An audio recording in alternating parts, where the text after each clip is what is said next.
Bonjour, Laure Garancher, je suis une des cofondatrices d'Inklink. Donc j'ai travaillé pendant longtemps en tant qu'expert santé pour l'OMS et à côté de ça, je suis autrice de BD. Donc, voilà, par exemple un de mes albums. Et sur le terrain, je me suis rendu compte que souvent ce qu'on faisait en termes de développement ne correspondait pas aux attentes du public. Et de là est née l'idée d'Inklink, qui est vraiment de permettre de créer des supports adaptés à chaque personne pour chaque projet. Ça fait quelques années qu'on travaille plus spécifiquement sur la question des migrants, et qui dit migration dit un nombre de personnes qui viennent de plein de cultures éloignées, qui ont des problématiques spécifiques. Et aujourd'hui, ce projet va permettre de créer des outils adaptés pour améliorer la situation des migrants avec des documents qui leur parleront mieux.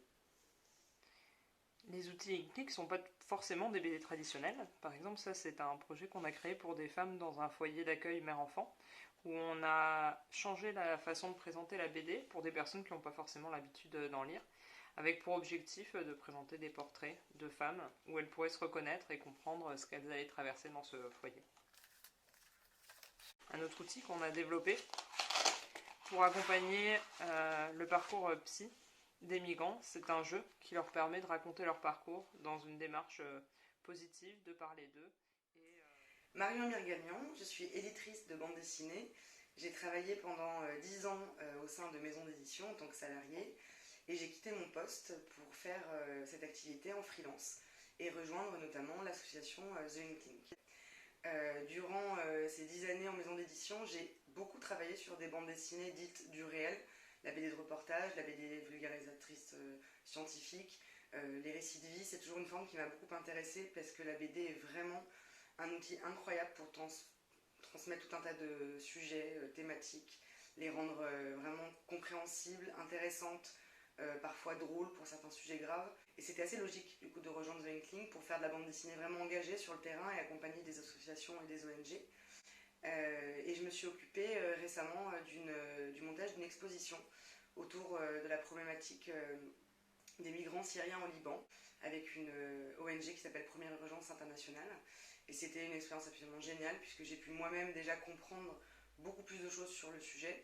J'ai pu vraiment nourrir ma compréhension de ces problématiques-là et me rendre compte à quel point la BD était un médium très très adapté dans la rencontre des gens et la transmission de sujets aussi importants.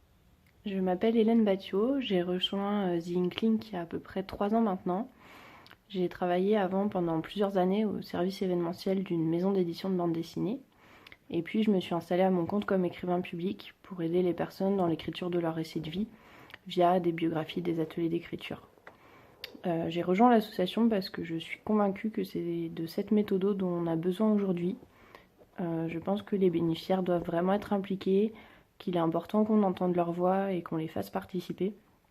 Et pour ça, la méthode de The Inkling, les auteurs, le dessin sont vraiment la solution. Bonjour, je m'appelle Tiffaine Leroux.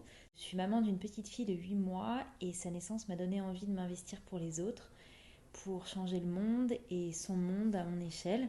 Je me suis renseignée auprès d'associations caritatives et finalement, je me suis tournée vers The Inkling pour mettre à profit mon expérience dans l'édition en tant que gestionnaire de droit pour une bonne cause et parce que je crois sincèrement que le fait que transmettre l'information et particulièrement par l'image peut changer les choses.